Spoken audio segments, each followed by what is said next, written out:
Well, hello, welcome to the broadcast. Hope everybody's having a really wonderful Wednesday. My second day of the week has been absolutely bombarded this week. We've been really busy. Do yourself a favor and don't ever get a Dewey. And not because I got one. I got one in 2013, almost 10 years ago, but the trouble that you're going to go through in dealing with getting your driver's license back is a real pain in the ass. If you've had one, you know what I'm saying. So do your best. Probably shouldn't point. Okay, so today working on a guitar that's well, you can call it a Parker Fly if you'd like. I like to call this one an H Fly. Pretty nice guitar. Very nice guitar. The owner of this guitar has a few things that he likes to do with it that I don't necessarily agree with, but I'm not going to argue with.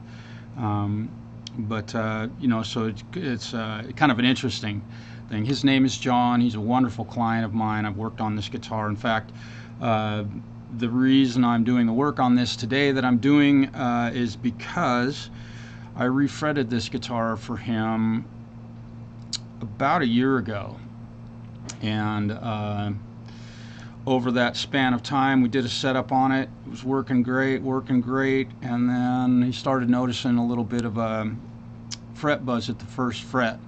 And you can imagine, you put new frets on an instrument, they're a bit taller, so we're having to rework the nut, and I'm going to try to preserve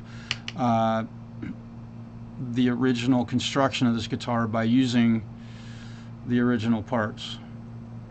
This is the nut that was built for this instrument.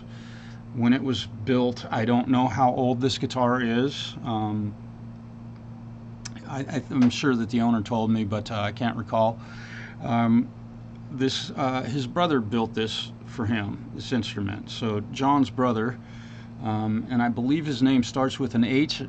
Forgive me if I'm wrong, if you're watching, John, but that's kind of what we're doing. We're just going to preserve this nut, and what it needs to happen is this thing needs to be taller. So what I'm going to do is use this piece of shim material, or some might call it a laminate, I suppose. I'm going to glue that to the bottom of the nut, sand off the extra material. It's wood. This is a piece of maple laminate. It's very, very thin. This is what you would find on most, it's probably 3 times as thick as what you would find on most of the guitars that have the cheap plastic or laminate wood tops on them. This is not a laminated guitar. Here's a good look at the instrument as it sits, and a couple of details here, a couple of things that I do not agree with, but I will follow the instructions of the owner. These rubber grommets, this is like electronic insulation tubing, shrink tubing. These were on the strings that were on this prior to me removing them. This is a brand new set of strings, and I don't like this idea. I don't know if he's worried about scratching the black finish on this or what, but I believe that this leads to tuning issues. There's material here that can move. Not okay with in my book, but again, that's what the owner wants, so that's what he's going to get. So I'm going to stick with all of that. And they're running so phenomenal lately, man. I've been really doing a fabulous job at keeping that all under wraps, and very, very tight control. I'm so happy, feels so good. I'm hoping that the video isn't locking out or getting glitchy. You know, it's because I can't run a wire to this because we're in a very old building and we don't have infrastructure for that. So let me know if things get wonky. So what I'm going to do is just super glue this to the shim. And I'm using wood so that I can make this match up to the wood that it's going to be glued to. So I'm going to do a nice, I'm not real worried about being real tidy with my oops, I got to clean the tip of this. Oh, where's my favorite tool for doing this? Actually, I think, where is it? Oh, I can't get it. Okay. The tip of my CA glue got kind of plugged up. Hopefully the video is coming across all right. We got people using Facebook and such here while we're at work, so eating up the bandwidth probably.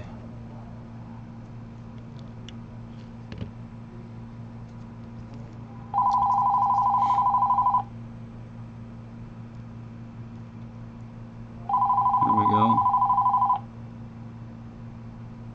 I'm using the gel type super glue on this, by the way.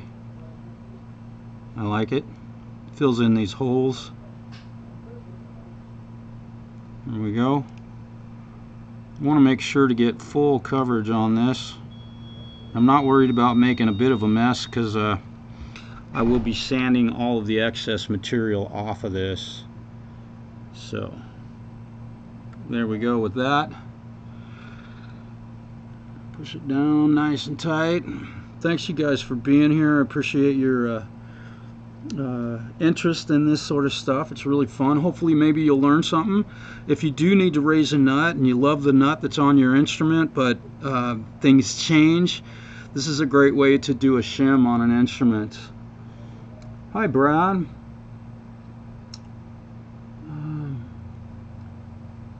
Oh, 5 to 8 frets. Boy, let's see. Custom neck fixed. Well, my question would be, what did they fix? What's happening? Quick question. Yes, sir. You were looking for a deck for you sent a message to Ryan Christie about Apple CarPlay or Android. Oh, Android yes. Auto. Does it have to have a CD player in it? Oh, I can't answer that. Okay, it's not that big of a deal. Okay. We need to get something for stock anyway, so. Yeah. Hang on. I thought I had his. I'm finding out currently. Corbin? I'm talking to Ryan Christie from the distributor. Oh, that wasn't a prerequisite for this particular client. Okay, that's all I needed to know. Yeah, but we probably should get one of each. But yeah. Yeah, I just don't want to spend a lot of money right now. Oh, understood. I can call this guy back and find out if he does need that. Okay. If you'd like. I'll see what they have available. Okay. They might not have anything, and we don't want to tempt them. Right, I got you. Okay. Cool, cool. What did they do, Brad? Just on my E string. Back to the repairman, but maybe there's something I can do to fix it at home. Oh, I understand. Okay. On your high, there's 2 E strings. Okay. Person made and had a wicked buzz. I was told it was because it dry. Yeah, that could be, which I don't. Still, you fretted the neck. It's still buzzing. Boy, there's a lot going on there, Brad, and I'm going to give you my undivided attention right at the moment. Okay, I refretted this neck a year ago, and a little over a year ago. We used some big, huge jumbo frets on this thing, and they all seated really nicely. Post putting the frets in this guitar, I do a fret level and crown, and that would be a common step for most luthiers. And if the frets were just put in the guitar and they weren't leveled and crowned, what you're dealing with there potentially could be a tall fret.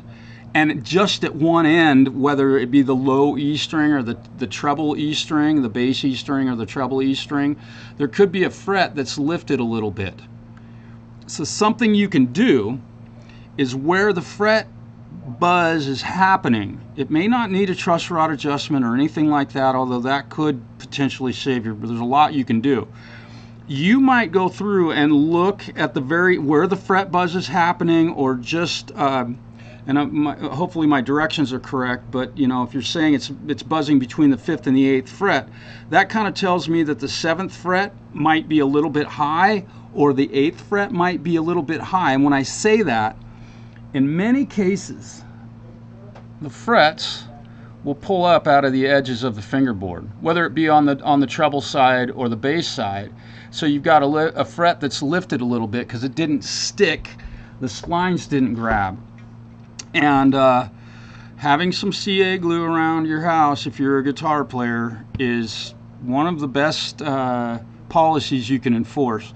And often all it takes is to take a piece of metal, something flat. I wouldn't use a screwdriver. I use this on occasion, or a plastic handle of a screwdriver, something like this. If you can find, what you can do is go along the edge of that fingerboard and push down on those frets, or look and see if there's a gap between the actual wood and the fret. Push down on it with your finger, and if you see any movement at all, that fret's lifted a little bit.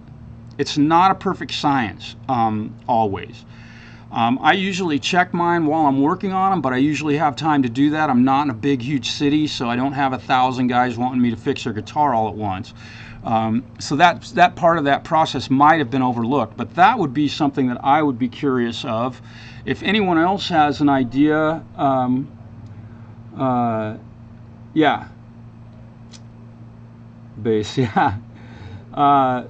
If anyone else has an idea of what might be going on with that, I've given you a couple ideas, but that is my one big suspicion. If it was refretted, I would assume that he did a level and crown after the new frets were put in there. If you don't do that, you probably shouldn't be working on people's guitars, or especially refretting them. I'm almost certain that he would have done that. So that's my one recommendation. Yeah. Ed B Metal, what's up? Let's say hi to everybody. Zach, bro, how's it going? Brad, glad you're here. Pooh Ninja, I'm glad you're here. Thanks for being here. Ed, thanks for joining us. Kind of got going a little bit earlier today, so kind of fun. So back to the nut, and if any of that sounds like it might be what you feel is going on, Brad, let me know. And you can always DM me on Messenger if you'd like, also, if you're still using that. So here we go. I'm gonna take off these edges, the razor blade. I'm cutting it a little bit proud so I can sneak up on it. And then we'll go the length. I'm going to change my razor blade because this one's getting a little bit dull.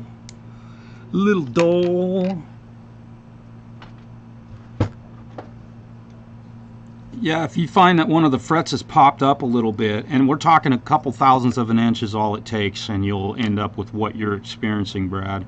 I mean, literally a couple thousandths, or even 1,000th of an inch could cause the symptom that you're experiencing.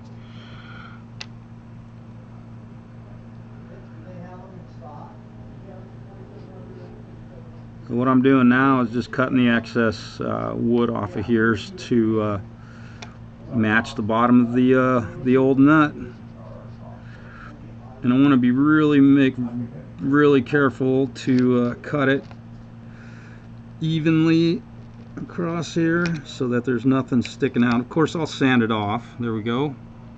So you can see this nut now has a bit of a shim on the bottom of it. I've raised it. What is the thickness? I think this is 22 thousandths of an inch. Might be, nah, maybe more like 50 thousandths. I don't recall exactly the thickness. It didn't really matter because I needed to raise it at least that far, and I can remove the excess. And I'm trying to be very careful not to slice my finger.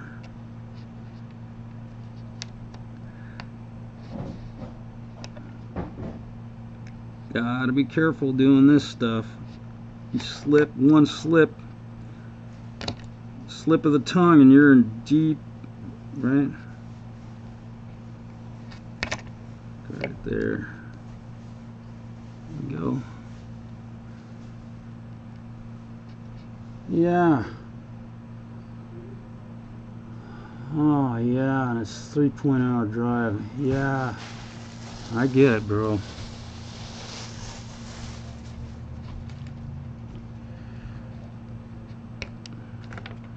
Whew, I just poked myself.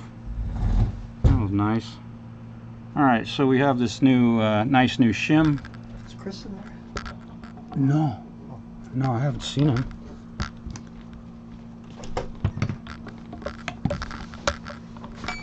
Alright, so we're going to get up here on this end of the instrument. If a guy by the name of Tyler Davis calls Okay. and wants to run a card, Oh. do it for $2,500. Oh. Okay. Okay. Did he get a letter? Well, he got a hold of me, so Oh. he must have. Yeah. Okay. Yeah. Yeah. Sometimes a letter from a good lawyer really can. Well, what a dirtbag. But Yep. we'll give you the benefit of the doubt. Yeah. So just kind of, if it comes up on the, just kind of hold that name away. Yeah. And if he wants to do PayPal, then get a hold of Chris. Okay. Whatever you need to do to get the money. I don't care Yeah. if you give him your account. Okay. Just get the money. You know? Okay. I'll give you half. Pain and suffering. Pain and suffering. Yeah. All right. So now what we've got is the nut all shimmed. Here I've got a little bit of flub hanging off here, and we'll take a razor blade. Look at that. I poked my finger. I'm actually bleeding. Holy smokes. Yeah, Brad, I think on yours, that would be my #1 suspicion, is that a fret has pulled up. And sometimes that can happen long after the fact of the work being done. So this guitar now will have my blood on it. That's gross. Okay. Yeah, I'm bleeding. Holy smokes. Okay. I'm gonna sand my blood off of here. Don't know why. I want to make sure to get a good glue joint here.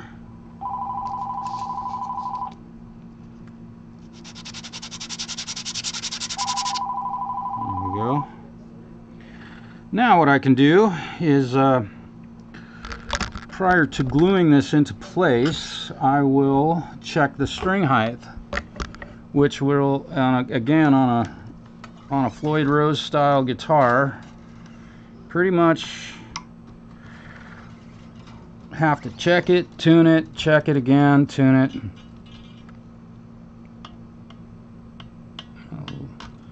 These are self-locking tuners, and I need to be able to get this nut in and out of here. Again, I'm not a big fan of this style of locking system that they have on here. The way this works, it's got set screws that pinch the string, or that reach up and grab the string. And I'm a little ways away from my my computer at the moment, so if you've asked a question or something, I will get to that. I'm going to let a little bit more relief in that. Now we got some room. Alright. So now, I'm bleeding all over this guy's guitar. Now I can get the strings aligned and cinch them up and see what our neck relief, or our first fret action is on this bad boy.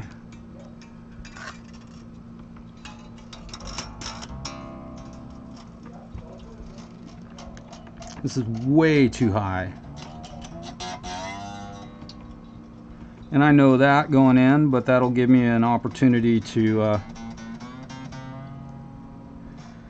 check the height. This is really an odd type of adjustment here, just simply because of the way this whole thing is. It would have been far better to use a Floyd Rose locking nut on this. Just such a better design. There's no reason to reinvent the wheel on these sorts of devices. which is exactly what they did here. So now I can get an idea of where my first fret action is. If I can find my, there it is.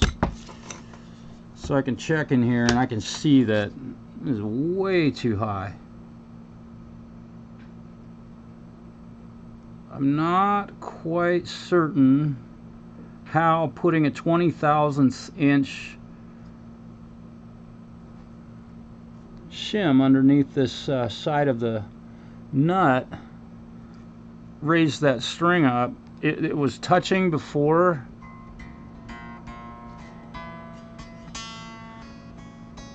So, having said that,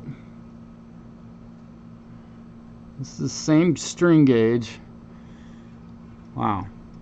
I'm not quite sure. Oh, there we go. It was just too loose. There we go.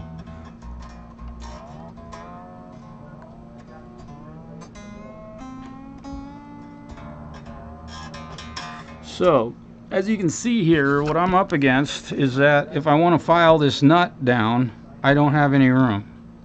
So another terrible, terrible idea to use this. I would love to put a Floyd Rose locking nut on here. This design, I suppose if you don't have to work on the guitar, it's probably not too terrible, but the fact that I have to work on it, and another thing is to always think about the next guy. Boy. Okay. Now we're looking a little more like what I was thinking. So what I'm gonna have to do, again, let me check the messages. Hey, Rody. I'll check and see if anybody's got any input.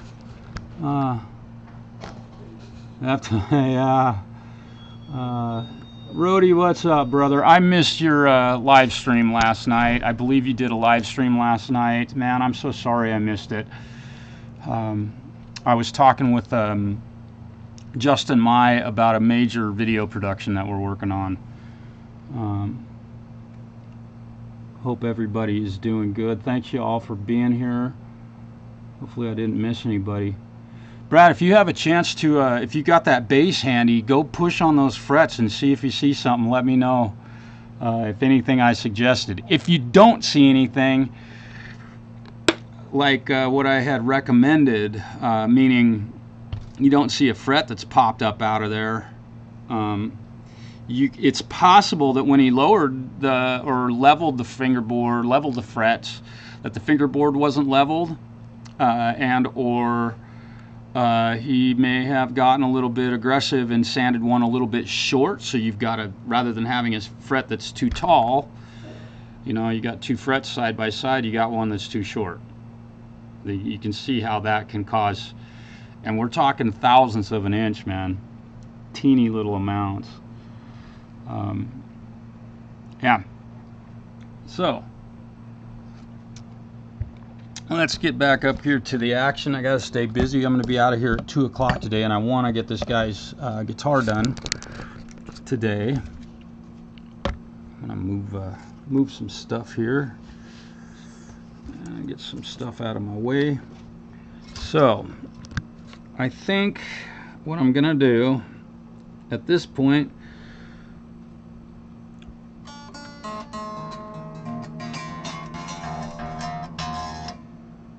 I can see that I need to take this one down to almost nothing. So I'm going to remove this nut from here. We'll loosen it all up. Remove the nut one more time. I'm going to grab my string winder so I can get this done quickly.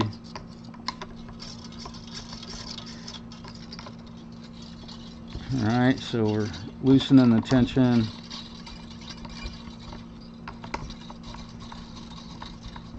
Now the reason I'm putting tension on it is so that I know that the neck relief is all doing all it's supposed to do, and I'm not making adjustments to something that's not adjusted correctly, meaning you know, the string tension does cause the neck relief to change, so we want to make sure that that's right. Okay, and now we'll take this down to my my piece of sandpaper here.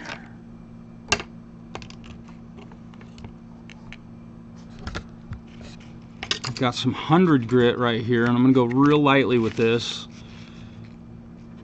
trying to keep things at a very level. And I'm going to kind of eyeball this for a little bit. I've got to take quite a bit of material off of that shim.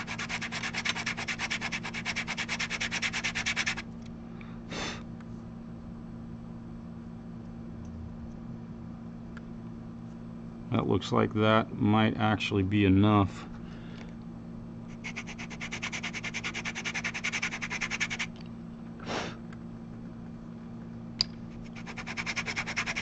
The slightest little bit will likely make this problem go away.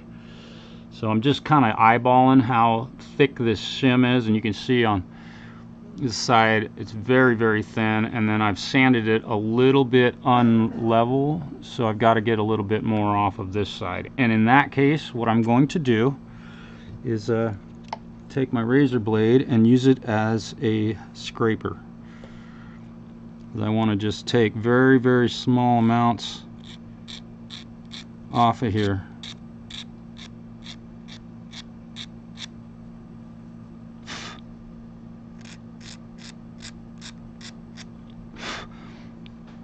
And I am going cross-grained at this point. Now, let me explain that to you real quick.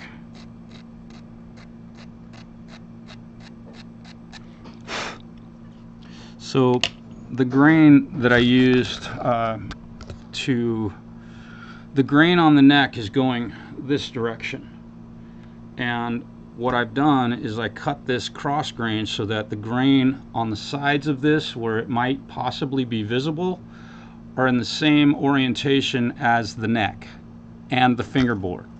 I'm gonna have to color these black because the edges of this are going to have to be colored black because the fingerboard is ebony, so I want it to match that ebony. So I kept the wood grain going the same direction as the rest of the wood that it's going to be mounted to. A really small detail, but it's why guys bring their guitars back to me, because I think about stuff like that, I think, most of the time.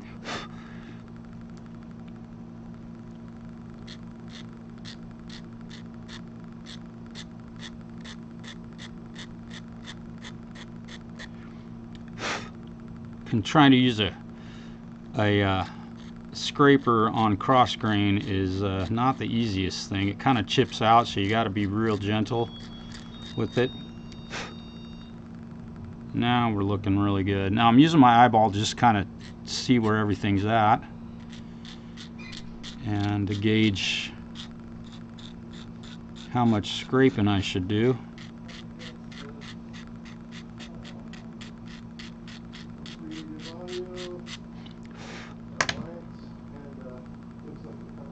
Okay, now we're going to put it back on here. It's just kind of like my brother-in-arms Jerry Rosa always says, is to sneak up on stuff. Don't get aggressive. Sneak up on it. Alright, so we're going to get this back in here and check it again.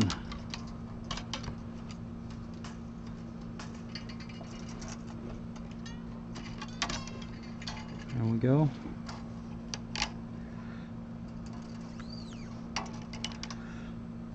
Kind of an interesting repair. You can see how many different ways there are to do things. You know, in most cases I would likely just cut a new nut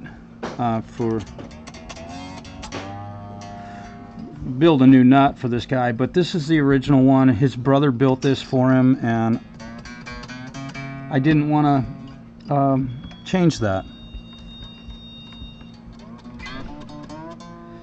So all the little requests from the guitar owners are definitely considered. Okay, now I can see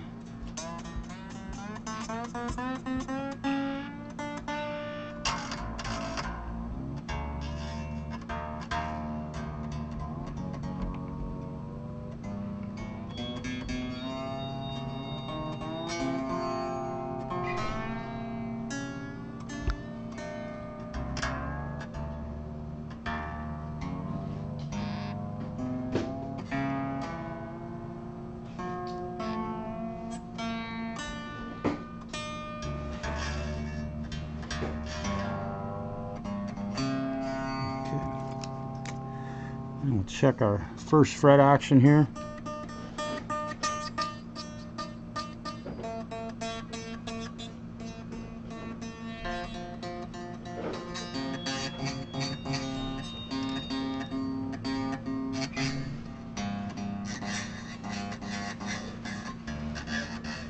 So everything at this point is sitting about as perfect as I like. About 14 to 16 thousandths, and I can definitely visually see that the first fret action is raised. This is too tall, so I'll file a little bit off of that. Yeah, we got them. They went out the door. I think the B string is a little bit tall. Yeah. So we'll do a little bit of work with a file here on this one. So, time to I'm good enough with removing material off the bottom of this saddle, unless somebody has a better idea.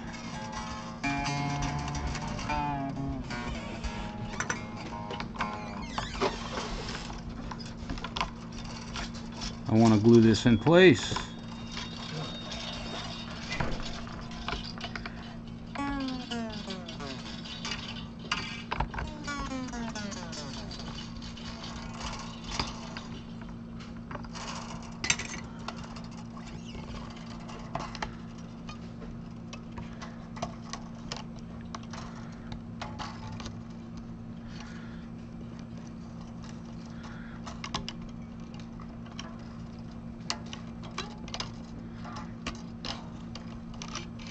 Now, how am I going to glue this in place?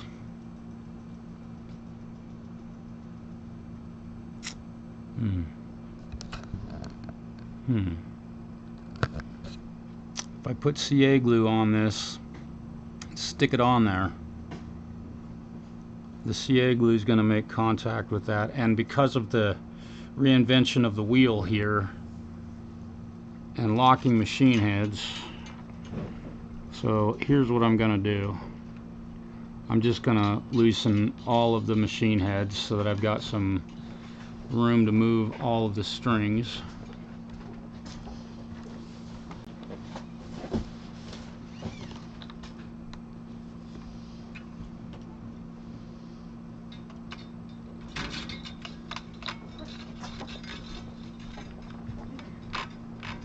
Okay, there we go.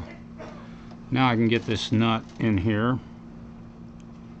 and get it glued. Hugh, what's up?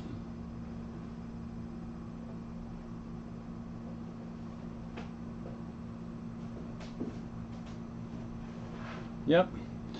Hugh and I, great minds think alike, brother. I like 14 thousandths on electric guitars. And so usually what I'll do is I'll use my typical 16 thousandths and then make sure that the first fret makes a note so that I get an F note on the low E string and such. That tells me that I'm down at 14, 15 thousandths, and if it's off by 1 thousandth or more, that's okay. Slightly more. Okay, so here's what we're gonna do. Again, I put the glue on the face so that it's glued to the end of the fingerboard, not the bottom of the slot that it sits in. Just a small amount. Little teeny drop, little teeny drop. You do not have to get crazy with this. And if you get a little bit on the fingerboard, that's what razor blades are all about.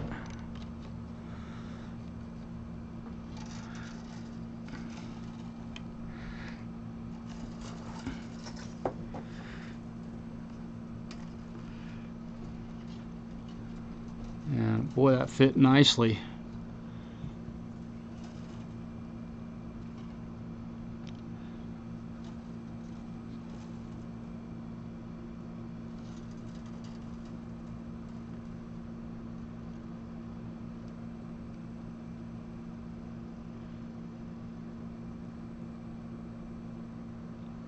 Okay. Now,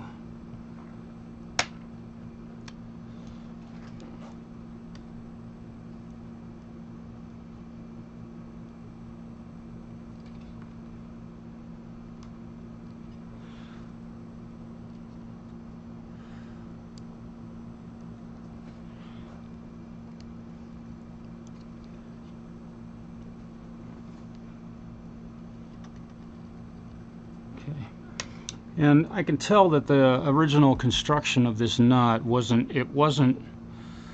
it didn't fit in here like with a perfect, it's not a perfect 90-degree angle, as if any of you have done nuts in the past, and I know, Hugh, you've experienced this, where you gotta sand them at really odd angles because the headstock's kind of tilting back, and you sanded on the bottom of the nut and it didn't line up exactly right.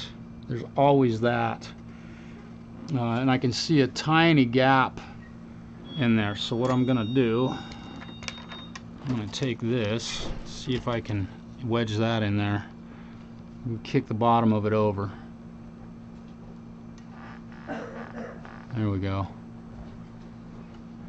And one cool thing about this super glue that I use is that it doesn't dry like the glue doesn't dry like super duper fast. But we'll hit it with some accelerator and the nut is now stuck. There it goes. We'll wipe that off. You want to be really careful if you're using that accelerator. Ooh, yeah, no, that didn't stick. Okay. Okay. So here's what we're going to do with that. I'm about to make a mess. Likely going to get some glue on the fingerboard with this move. I'm going to use the runny stuff.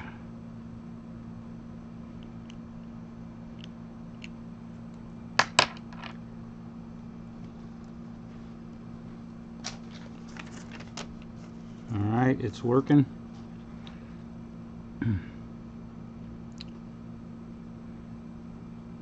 So I've already got some accelerator into the gap. So I'm going to go ahead and put my shim back here that's pushing that up against the fingerboard. I can see that now I've got a good solid contact, and make sure we're got to get creative sometimes. I should put a tip on here. In fact, I'm gonna do that. Alright, so I've got these wonderful flexo tips that let you get the super glue right into one little teeny little spot.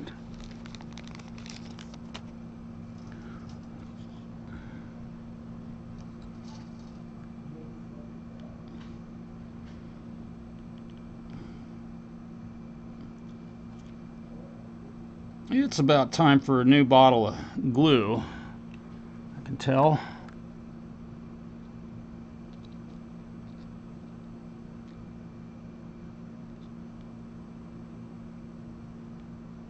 Is that tip plugged? Really? Wonder. I want to make sure my tip works. Yeah, it's This tip unfortunately got plugged up. We're gonna make a new one. I got one here that I think is clear. Isn't this fun watching me get super glue all over my fingers? I love getting super glue all over my fingers. And my sarcasm is, you can probably smell it. Now, here we go.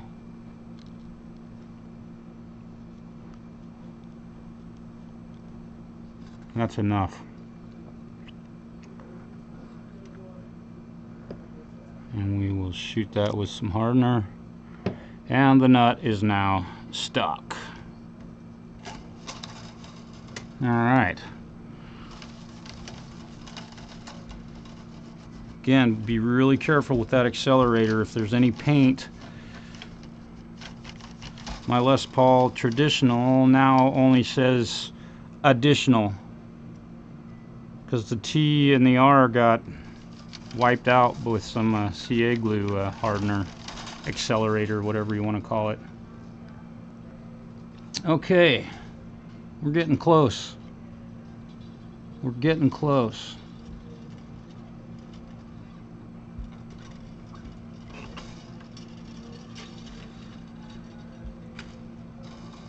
And of course the strings. Now see, here's another thing that I do not like. On a whammy bar, when you have a whammy bar on your guitar, this is why Floyd Rose beat everybody right there. You got this down here, this ball is going to move. Your guitar is never going to stay in tune accurately. It's not going to work. Call me biased because I own a Floyd Rose, but, and then, you know, again, the owner of this guitar wants this electrical wrap on here because I think he's afraid of scratching the black paint on his guitar. Okay, another tuning problem that will happen. So, and then you got to get the ball into this little gap right there. Then because of the electrical wire, you got to get that to stay put. Then at that point, you should be able to pull the string tight. And no, that was the wrong string. So, yeah, I put the wrong string in the wrong slot. Now they're probably twisted up above. Look at this mess. Yeah. You wonder why you pay your guitar tech if you have a guitar like this. It's very, very specialized. And all of these little nuances that are completely, really, totally unnecessary. This electrical conduit going over that, not a fan. Let's see if I can get this to. Okay, so got that. And I know I'm kind of in and out of the picture here, but you got to move back and forth. Let's see, that's the B string, and it's not all wound up.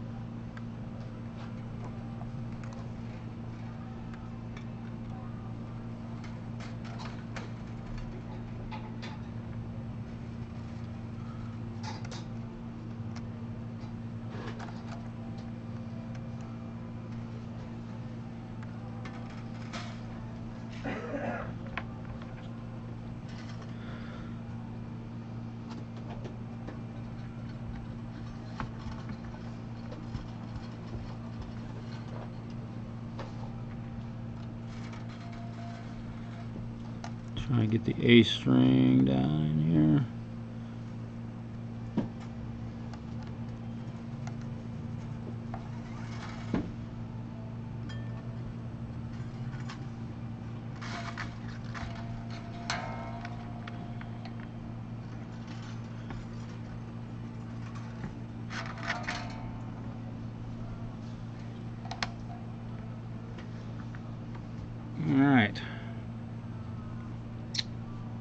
lid back on this.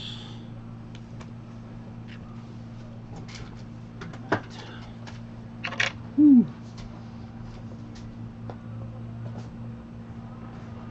Yeah.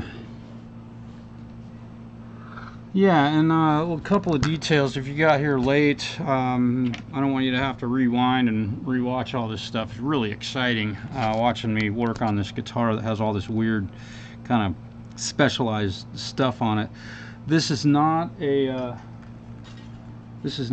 Parker Fly. This is a custom-built guitar.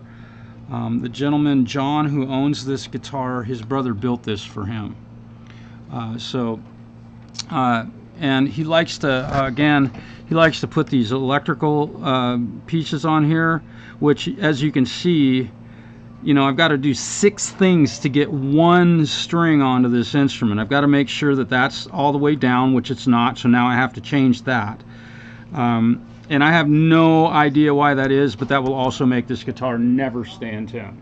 But that's what he wants, and so, you know, we're okay. I've brought it to his attention.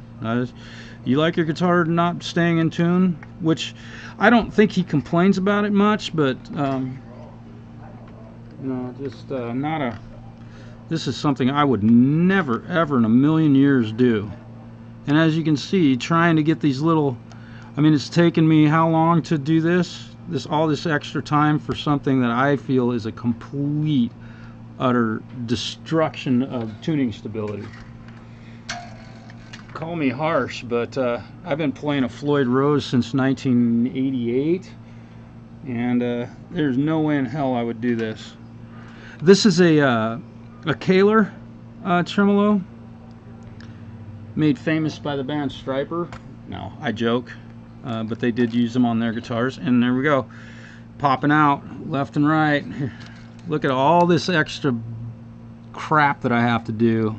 It's just stupid. I mean, if you ask me, this is really, really dumb. Completely unnecessary.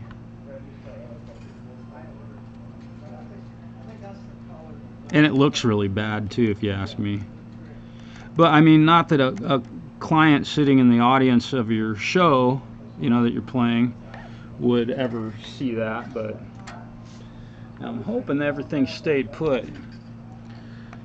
Can you imagine doing that to a guitar, Hugh? Probably not.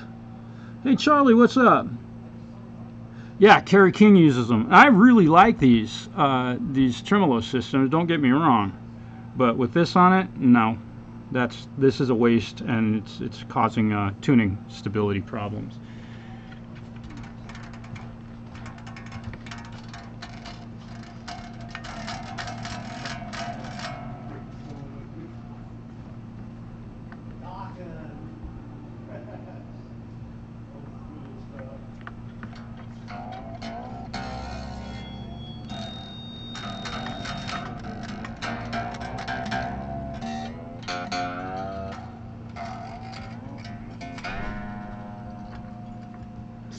Stay. Oop. Gotta make sure they hit the rollers. I'm not a fan of rollers on these types of systems also.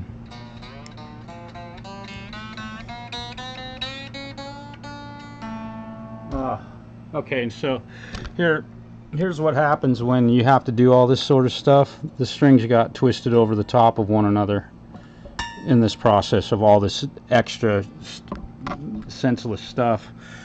So what I'm gonna do, you can see where the strings got twisted over the top of one another because of all this extra senseless stuff. And I'm hoping John watches this video and maybe he'll change some of his policies about how he strings up his guitars and such, because all this extra stuff is causing a lot of extra work. So now we've already clamped the string in there, so now it's been pinched, right? So you've weakened the string. We'll hope these hold up. And in doing that, now, sorry about the dizziness, guys, but now I get to fix this again. How many times have I put this string into the slot down here? Now I gotta get it to sit, get that ball to sit right in the slot there. Then get the little insulator on there. Then pull the string taut. Then tighten it down. Alright. Is anybody empathetic for this stuff that I'm doing?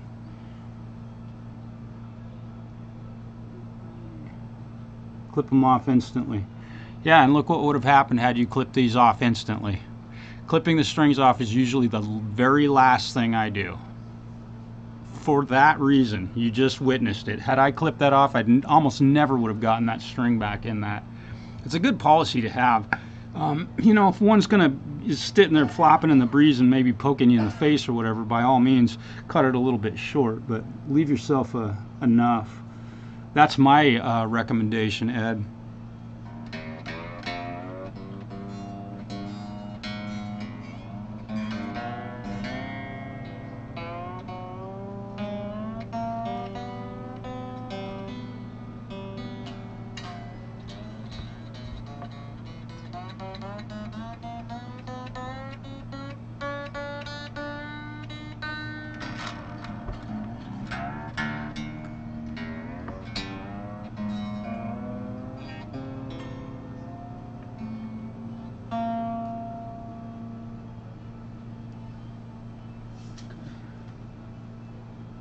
Alright, we're looking pretty darn solid right now. Yeah. I hear you, Ed. Smart man. Yeah, if you play guitar, you should always have a couple extra sets sitting around, especially if you're changing them. Changing strings. Oh yeah. Okay, I just found a note that was stuck to my foot that reminded me of something that something else I'm supposed to be doing today. Got a customer looking for a flying V, and I know a guy in town that has one that he was talking about selling. So we'll see if we can make that happen.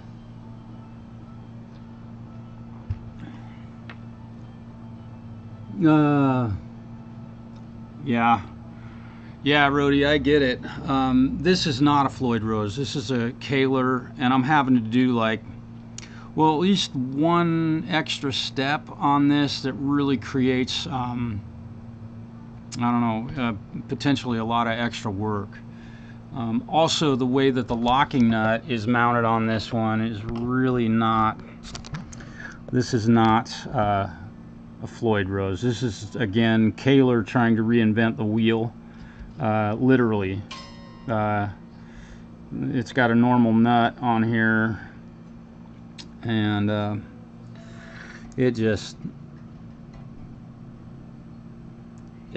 not a fan.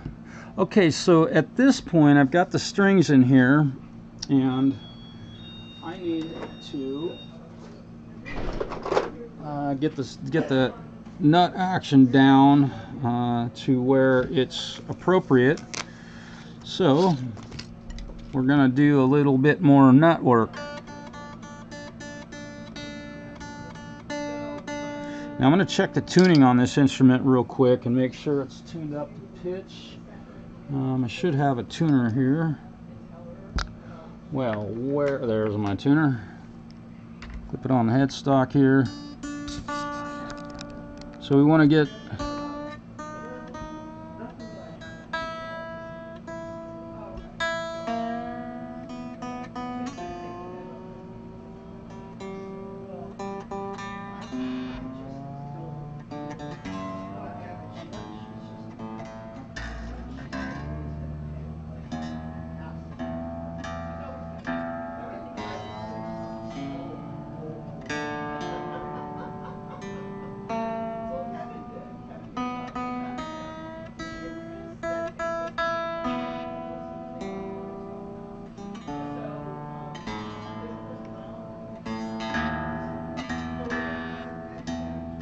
Anybody catch Preston's stream last night late?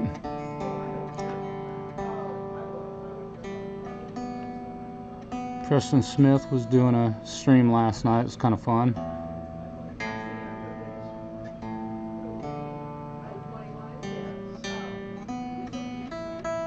Okay.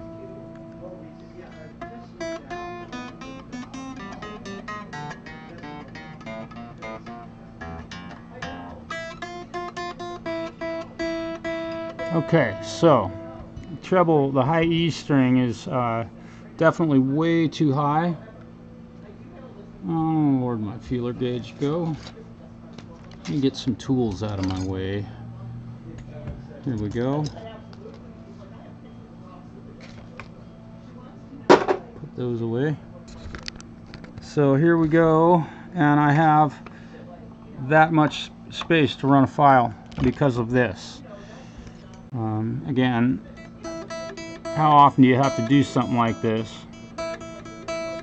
So if this were my guitar, I would take this off of here immediately, order a one that was built for a Floyd Rose and put that on in place of this. Problem solved.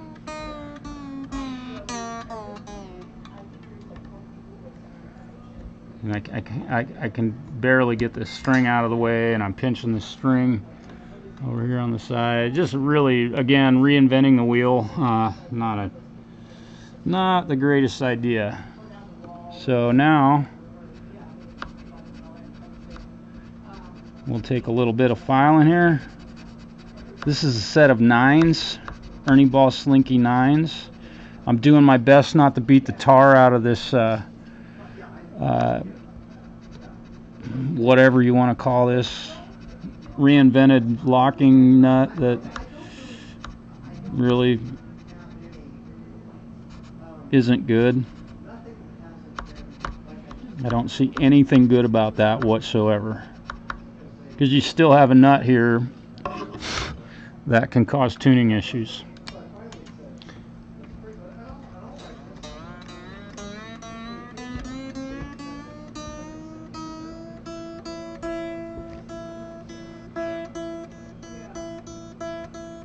Got a long ways to go. So I'm not gonna bore you guys with watching me file this nut and work on this instrument that is quite difficult to work on. You can see all of the mechanical, really it's truly bullshit that is designed into this guitar. The guitar is wonderful when it's set up right, but to have to work on it, you don't want to pay somebody to work on this. Yeah.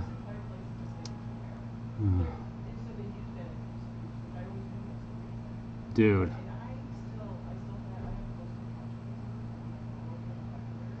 Yeah.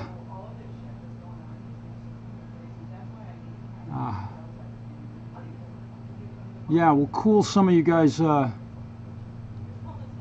yeah, this is, again, my solution would be, and I will call the customer and tell him that I would like to put you can order a new, in fact, I probably have one here that I could put on here in less time than it's going to take me to refurbish this nut. And you guys that have worked on guitars know exactly what I'm up against here. I'm trying to preserve the original construction of this instrument, but I'm also thinking about the next guy that might have to work on that, which is me. Just really terrible, if you ask me. All of this ethic comes from plumbing houses. In my history, I was a journeyman plumber for a lot of years, and your thought was always about the guy that's got to come fix something. And when you build a guitar or construct a guitar, you should think about the next guy. Now, you'd never think, well, maybe they're going to have it refretted. Well, in that case, you know, all of this stuff's got to come off of there anyway. So why not just use, and again, the locking system on this came with the Kaler tremolo, so I understand during the construction process, but again, Kaler kind of tried, again, reinventing the wheel. Not needed. Yeah. Yo. Hey, Conspiracy, what's up, brother? Locking tremolo. Okay. If you, oh my goodness. Okay. the locking tremolo, you have your string that's going through the nut. This is the nut. This is the string that's passing through it. And as you push down on that tremolo, that string relaxes. And it has, in most cases, your lower strings are wound. And as it comes back to settle back, it stops too soon. And it immediately, and this is a big problem with Stratocasters, if the nut isn't worked on correctly, your guitar's out of tune. The locking tremolo locks that string. It locks it. So when you bend down on the tremolo bar, your string bends, right? My arm is the string, it bends, but it doesn't move here. You can bend it all you want, and that string will return to its exact length. If your strings are stretched properly before you lock that thing down, your guitar will stay in tune for years without having a tuning issue. You also have fine tuners built in on the Floyd Rose style. That is the whole point of having a locking nut on an instrument. Floyd Rose nailed it, and in my humble opinion, actually in my experienced opinion, it is the most tuning stable system ever put on any guitar all time. All time. Nothing stays in tune better than one of those. Nothing. Regardless of having fine tuners, you've got to have fine tuners at that point, because you can't, you'd have to unlock the nut. You don't have to, but you'd have to unlock the nut to retune your guitar. See, I think you can see the better, if you do have a Floyd or a whammy system, your string moves backwards through the nut, and then it slips and it goes too far, or it doesn't pull back far enough. Your guitar's out of tune with it locked. And this one will behave similarly, but there's still a 1/4 inch gap between the string and where it actually does lock down over that nut, and that could cause some tuning issues. I'm sure that you get used to that, as you do with every guitar, and the little nuances of them.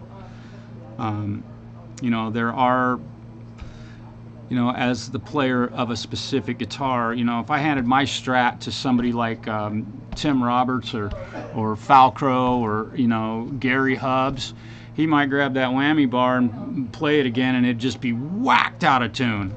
But in my hands, nope.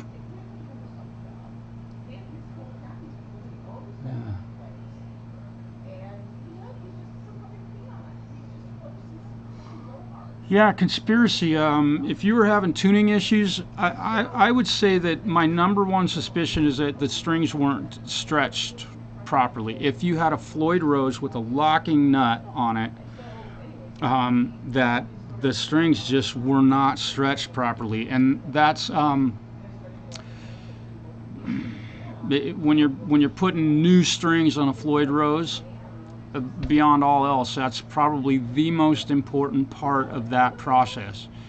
Once you get it tuned up and it's sitting there all level and everything, stretch every last bit of stretch that metal has in it. And when you lock that baby down, and I own one, you know, I definitely, and I just did some work on mine over the weekend that I did a video for, and it's still, when I go home today, it will absolutely be in perfect tune.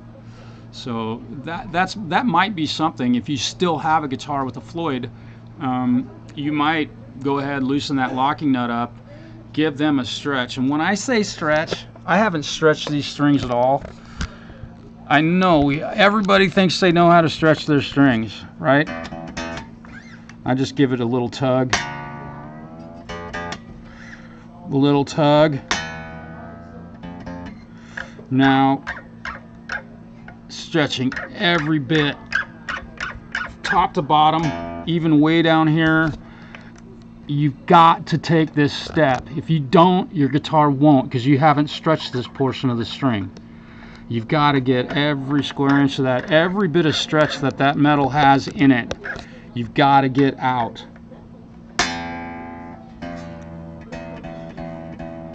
Don't be nice. You know, I haven't stretched these at all.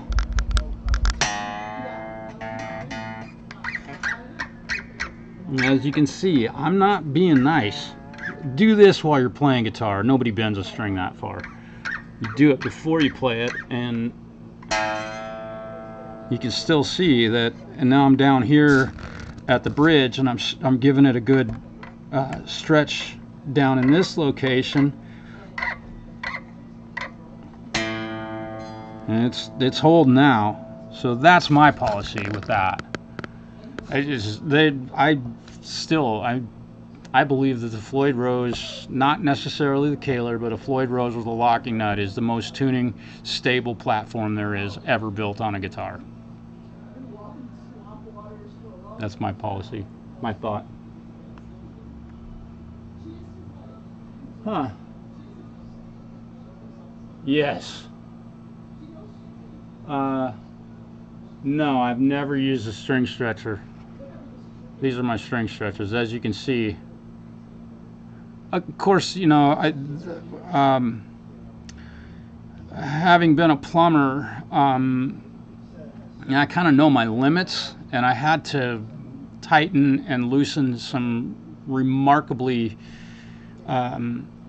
tight stuff with very big tools. I'm a little guy. I weigh 150 pounds soaking wet, you know, but I'm not afraid to do that. And I don't know about the string stretchers. I've never used one. I never will. I just use my fingers for that. And I understand. I've seen them, I think, but not something I've ever done.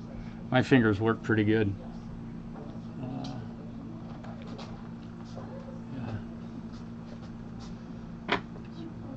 Yeah, Charlie, did you stop using the string stretcher at some point for some reason, or break it? Because that's the other thing I always thought about those things, the plastic handles and all that stuff, and I'm looking at the plastic that those things are made out of, and I'm like, shit, I'd break that with my fingers just stretching the strings.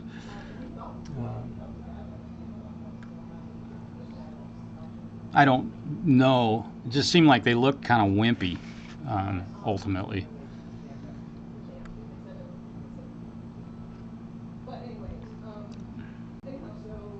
This guitar is, I got a lot left to do on it, so I'm probably gonna end this stream here fairly quickly, and just say thanks everybody for being here. Rody, I'm gonna do my best to catch your next jam. I did get a notification on YouTube. I didn't need an email from anyone to tell me that they were going to release a song. I was busy talking about a video, and I just could not get there. I did try and tune in once my conversation was over, but you guys had already finished. And I fast forwarded a little ways through and listened to a couple of your tunes, so that was really fun. It's so fun to watch somebody playing live, which I might be doing this weekend. I don't know yet. A bit left to do on this thing. I want to get back to it. Again, thank you all for being here. It was great to see everybody. Y'all have a really wonderful day. For another live stream, having to do with my Ibanez and my SG, my own personal guitars. I had one of my students cancel this evening, so I get done a little earlier today. I'm usually done about 9 o'clock on Wednesdays with work and everything. I work from 11 till 9, so busy. So you all have a really super wonderful Wednesday.